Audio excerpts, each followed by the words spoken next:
പിന്നെ ഇതെന്തോ ഒരു കുറേ കളറൊക്കെ ചേർന്നുള്ളൊരു തത്തയാണ്. നേരത്തെ നമ്മളെ കണ്ട വലുതിൻ്റെ ചെറുത്.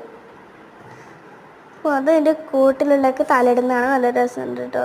അതതിൽ വഴുതി പോയെന്നൊക്കെ. പിന്നെ ഇത് ഗ്രീൻ കളർ തത്ത നമ്മൾ നേരത്തെ കണ്ടതിൽ അതേപോലത്തെ തന്നെയാണ് എക്ലക്ടസ്. പിന്നെ ഇത്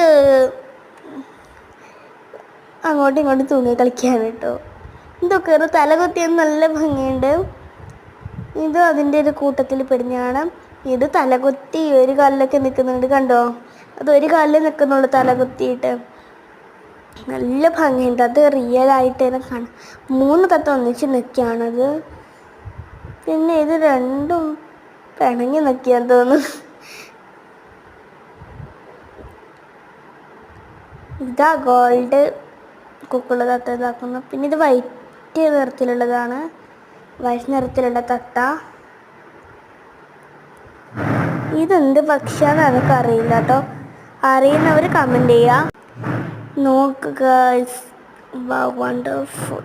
ഇത് മാട്ടൂൽ പെറ്റ് സ്റ്റേഷനാണ് കേട്ടോ. കണ്ണൂർ ജില്ലയിലാണ് ഇത് സ്ഥിതി ചെയ്യുന്നത്. ഇത് പെയിൻറ് മുക്കി എടുത്ത പോലെ ഉണ്ട് കേട്ടോ. ഇത് ഭയങ്കര ക്യൂട്ട് തത്തയാണ് കേട്ടോ. എനിക്ക് ഭയങ്കര ഇഷ്ടമായി. പിന്നെ ഇത് ഇങ്ങനെ കൊക്കിൽ നിന്ന് കളിക്കുന്നതാണ് നല്ല രസമുണ്ട്. കൊക്ക് പിടിച്ച് അങ്ങോട്ട് തൂങ്ങി പോവുക. പിന്നെ ഒരാമയത്തൊക്കെ വരാൻ പോകുന്നുണ്ട് കേട്ടോ. നിങ്ങൾ നോക്കിയത് ഏത് പക്ഷിയാ? ഇത് കൂടൊക്കെ ഉണ്ടാക്കിയത് കാണാൻ നല്ല ഭംഗിയാണല്ലേ. ഇതെന്താ ഇപ്പം പേരുണ്ടാപ്പോൾ? ജാവ സ്പാരോ ആണ് കേട്ടോ ഈ പക്ഷിയുടെ പേര്. Java sparrow. ഇത് മെക്സിക്കോ എന്നാണ് ഉള്ളത്. ഇത് കഴുത, എല്ലാവർക്കും അറിയുന്നുണ്ടാവും കഴുത.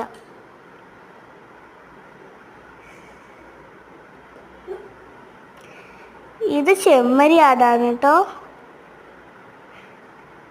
ഇത് കുഞ്ഞു പശു, വലിയ പശു കുഞ്ഞു പോലെയുള്ളത്, അങ്ങനത്തെ എന്തോ ആണെന്ന് തോന്നുന്നു. ഇത് കുഞ്ഞു കുതിര. നല്ല ഭംഗിയുണ്ട് കേട്ടോ. എല്ലാം കാണാൻ വാലാട്ടിക്കൊണ്ടിരിക്കുന്നുണ്ട്. ഇത് നമ്മളെ ഒട്ടക പക്ഷി. കുറേ ആൾക്കാർ ഒട്ടക പക്ഷീനെ നോക്കുന്നുണ്ട്, തിരിച്ചും നോക്കുന്നുണ്ട് കേട്ടോ. നല്ല ഭംഗിയാണ്.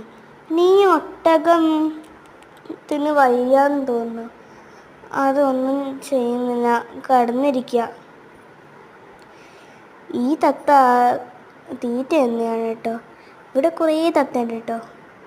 എന്താ ഒരു കുട്ടി അവിടെ പിടിച്ചിരിക്കുന്നത് കണ്ടോ? അതുപോലെ